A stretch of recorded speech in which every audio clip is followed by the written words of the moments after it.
So it's time for another coffee chat with myself, James. But before we get underway, I would just like to remind people to subscribe, to share, to hit the notification button, hit all, and to give it a thumbs up or a thumbs down if you don't really like it. If you do like my content and you do like my work here, then please support the channel with the links in the description below with super thanks, Patreon, and also becoming a member, an executive member of this channel. So a warm welcome. Now, what I want to rant and rave about today, coffee chat with no coffee, in fact, I don't even have any biscuits, is sort of like China's reputation. China has a bad reputation stemming from the 70s, made in China, period. Cutting corners, things that will work for a short period of time and then kaput. They just sort of like die, and it's cheaper just to buy a new one rather than repairing it. A TV, for example, when you're in the market for a TV, you may look at some Chinese ones and they look all shiny and new, and they are cheaper than, you could say, one from Japan like Sony or LG or what's the other one? Samsung, which have a higher reputation. And I think most people would spend a bit more money related to that technology, and it has a better reputation for durability. I have a Samsung TV in the bedroom. It's lasted 6 years. I've got a LG TV downstairs, a 50-inch one, which is 4 years old, still both working fine. I have Apple TVs on all of my televisions, and one of them is 2016, so it's getting close to 8 years old, still working. Now, granted, these things may be made in China, granted, but it's under the Apple manufacturing process. So it's an American company who just make it in China because it's cheaper. But a Chinese product made in China has a bad reputation. At the moment, the big thing is, and what we've talked about quite a bit on this channel, is EV, electric vehicles. And a lot of big companies like Ford, Toyota, Porsche, example, are just pulling out of the EV market, while China's BYD, Build Your Dream Cars, are pushing ahead, and they are the world leader manufacturing. They produce the most electric vehicles. Now, their competition is basically Tesla, who has been running, for how long now? Maybe like 10 or 11 years, when you could buy a electric vehicle from them. And China has suddenly shot into the market related to that. And you may see so many videos on YouTube that would promote the BYD, saying it's a wonderful car, it's fantastic. But there are some people who do a speed test with a Tesla versus a BYD Seal or whatever, and then the Seal would just fail miserably related to it.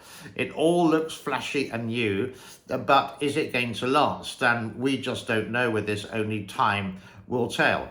If I was in the market for a electric vehicle, I would just hands down go with Tesla. I wouldn't think about any other brands at all, even though their style is getting a little bit old, and I think they need to be a bit updated and more user-friendly, but that's just my personal opinion.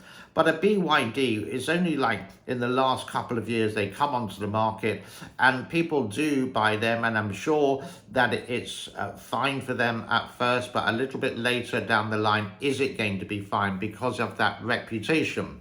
Now, don't get me wrong, there are some great Chinese products. I've shown this before. This is my camera I bought. It took me a long time to buy it because it was that reputation of made in China. But so many good reviews. I've used it, and it's a fantastic camera. I would even say it's better than a GoPro, which is made in China, but under the GoPro American corporation of that. This one, Insta, is a Shenzhen, a Chinese product made in China. They're completely from scratch. I don't know if they stole any IP or anything related to that, but a $400 camera, I didn't go for another GoPro. I went for that one instead, and I think it's much better. So far, fingers crossed, hopefully I'm right with that one. So it's just breaking. What China needs to do is break away from this bad tradition that they have, and it's really difficult to do because they still keep on lying to us. In China, they would say, in China, they have said absolute poverty has disappeared. And basically it means if you earn more than $282 per year, you're not poor. And with China's development, can you live less than $1 a day? That's a couple of noodles and a bottle of water. Forget about rent, gas, electricity. You'll be living on the street. So this is the thing that they say it's gone, but it hasn't. It's still there. And it's so easy to find a video on YouTube or on Instagram or these homeless people in China, but they don't admit it. Now, in America, there is a big homeless problem. There is a problem related to fentanyl and drugs, etc., etc. But China just sweeps it under the carpet. They want it to be perfect. If they were open and honest with it, saying we do have homeless people, we do have a tiny drug problem, we do have this or we do have that. Just be open, then people will start to believe, because no country in the world is pitch perfect. Nowhere at all. Your world, you may be a millionaire like me. You may be a millionaire, but no way, because you have millions of dollars, is your life perfect. It could be a lot better than someone who only has $10,000 or $20,000 saved, but it's not going to be perfect. And that's what China needs to do. Be open and to be honest with the negative things in life. So share bike, for example. Share bike were these bicycles that you could just scan a QR code and you could ride your bike anywhere, drop it off anywhere and leave it. It was a complete failure and it was a complete scam. It still exists, but the company who created these share bikes just got all the investors' money and the investors, and then they there were too many bicycles. And you may have seen on YouTube again or some pictures on the internet about these share bike graveyards there. But they tried to hide that fact. With COVID-19, we don't know where we came from, but the logistics of it says it came from China and Wuhan. Now, with that, we know it came from Wuhan, but they tried to blame it on other people and did Fort Deechworth or wherever it was in the United States or America, or it came from Spain, or then it came from Italy, then it came from Japan. But if they said, it was our fault, we had a problem, it was our mistake from the very beginning, and not trying to hide it, maybe we wouldn't have had 2020 and 2021 and a bit of 22 wearing a mask and on lockdowns and the economy. But no, they hid that. And that's the reputation that China has. And they've just got to hide, they've got to get rid of that. And they just simply, I would say, have to be honest in that situation. Now, you can comment anytime. The comment section is below, and please feel free. Again, if you think I'm right, give it a thumbs up. If you don't, give me a thumbs down. I'm just sitting here, not having a cup of coffee during coffee chat, having a whinge about the People's Republic of China. Here's another thing. They say that China is democratic. Now, if you go to the dictionary and look, or an encyclopedia, it means that the country, you can choose your next president for a democratic vote. Basically, that's what it means. But in China, they say the Chinese style of democracy. But there's only one style of democracy. And this is what a lot of YouTubers would do. They would milk it away in the favor of Xi Jinping. Personally, I think communism is old. It's dead. It's out the window. Vietnam is a communist country, but it's a very capitalist country, and it doesn't ban YouTube or Twitter or Google. It's open, but at the same time, the people can't vote for their next leader. In China, you can't directly vote for the next leader. You can vote for your smaller community leader, but you will sort of be manipulated in a way, say, this is who you need to vote for. And if you don't, then because it's a registered vote with your ID card, you may get a bad credit rating. Now, I may be waffling, I may be doing conspiracy, but this is the thing. And Xi Jinping has been elected for the third time in office.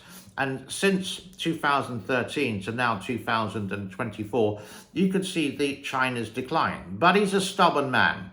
And I really hope that he steps down. He's got enough money. He's got like 1.2 billion American dollars or the equivalent of it.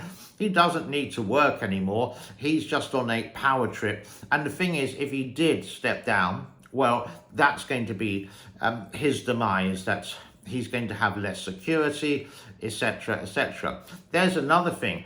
There was one guy talking about, oh, this president has like 200 security guards around him. Well, so do other presidents of dominating countries have it. Yeah, China has exactly the same. If you ever seen the presidential bodyguard in China, or bodyguards, there's hundreds of them all around, the same as sleepy Joe Biden with that. So I've lost my train of thought. This is China for you. It was going so well from the turn of the century. It was the first president after Mao Zedong who said, let's get rich, and opening the doors to China, allowing America, Europe to invest in the workforce, making China stronger. And even the Europeans and Americans are saying, it's okay, there's no tax for you, we can help you because you've had a bad time ever since 1949 when Mad Mao dictated the country until he died in 76 or 77, something in that ratio. It was going so well, and then Xi took presidency, and it's sort of like, now the development of the country with the train system, yeah, the underground system, they all show that off. And you could say, hopefully it's not total dredge and it's going to collapse. Hopefully it's a good design and it will last so people can get to A to B. But the train system is now like $900 billion in debt. For example, it's losing something like 144 million per day, because a lot of Chinese people can't afford the train. So you feel like Xi Jinping is living in a bubble, and people are scared of him. He does rule by fear. So when he wants the numbers from local provinces, the same as Mao, the provincial leader is going to milk these numbers higher. So he's not going to get into any trouble, but it's just actually going lower. So when Xi Jinping sees all these results, he goes, oh, yeah, everything's going well. But the reality is the opposite. And again, we go back to the original thing. If the country was just honest with themselves, first of all, and ruling in a democratic way, not in a authoritarian way, and saying, if you don't get the numbers, you will be punished, and people, the lesser politicians of Xi Jinping are scared, then it's just going to go round in circles. So, to be honest, it's going to work so much better. Your economy is going to go back on track with that. But will it happen? No. Xi Jinping is on a power trip in that kind of respect. And he's basically voted for president for life. Now, when this happened, in the Chinese Congress, for example, last year, I think it was, there were like 200 people who had votes and zero negatives with that. Because if you did give a negative, then possibly you would be kicked out of politics because you were against the dictator. It's a really big power trip that he's on, and I'm sure he's enjoying every single moment of it. There's so many good things about China. Chinese people are wonderful people. They're hardworking. They want to give to their family. It's a very different culture entirely to the United States or to even Africa, etc., etc. And talking about Africa, because of the Belt and Road Initiative, if you ask an African person about China, they will say, wow, they've done so much for their country at first. But there are some countries like Kenya who don't. They have the Chinese businessmen who came in to build a shopping center, so all their prices are going to be lower for Chinese products. And with that, the shopkeeper is Chinese, and he's employing his family to go and work. So less jobs for Kenyans. This is the Belt and Road Initiative. This is something that the Western shills or the Western YouTubers who love China wouldn't talk about. They only do the positive. Here's the thing. I think these people who only do a one-sided argument and they only agree with each other saying that Hamas is such a great organization, etc. like that, should be more like Piers Morgan. Now, I've been watching a little bit of Piers Morgan on YouTube and some of his arguments, and it's fantastic that there's two people, one Palestinian, one Israeli, and they're having a debate, and Piers Morgan would be like the referee or to compare. Now, Piers would be on the side of Israel and not on the side of Hamas, but I think sometimes he does an impartial view. But when this politician from Palestine, for example, says these porky pies, Piers would hammer into it. So it's two sides of the story. But a lot of the time you will see on mainstream media and you will see on YouTube as well, people that will only do one side and say the Western media or the collective West, etc. like that. And these are people who support the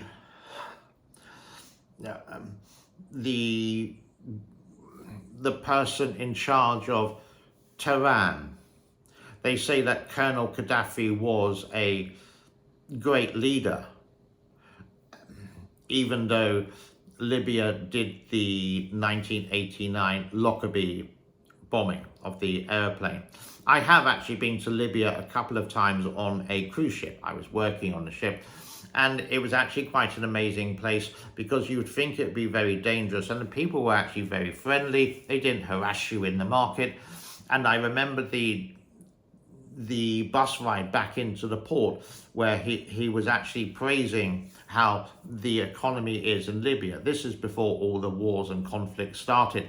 And you did get a different perspective, but you got the perspective of real people, not from BBC, CNN, Al Jazeera, some Arabic newscasters, or China Global Times, etc., etc. So I go back again to something which will never happen, but if China, I think, wants to get a good image, like Japan, so to speak, a good image related to electronic or any kind of product, then they've just got to be open. And the thing is, China is not open. They will complain about so many military bases around the world. They will complain that they will never invade Taiwan. They only want reunification. That's a different story. And I've been sort of rabbiting on for about 20 minutes now. So I need a glass of water. This is an unedited video. I'm basically going to drop this onto YouTube, and I will wish everyone a happy day wherever you are. Next time, I will have a cup of coffee. If you are inspired to support this channel, then please do so in the links below. What else? Subscribe, the usual kind of malarkey at the end. Like, all on notifications, and this will help this channel grow. And if you want to, share this on your Twitter, share this on your Facebook or on your Instagram or whatever you use. If you agree, and if you don't agree, then say on your Twitter or your Instagram, this guy is a complete idiot, he doesn't know what he's talking about, he's just rabbiting on. And I am rabbiting on for 20 minutes on my couch, basically. So let's leave it, and maybe I'll be back tomorrow for another rant and a rave about something that I've seen, just giving you my point of view. I think that's it. Thank you very much.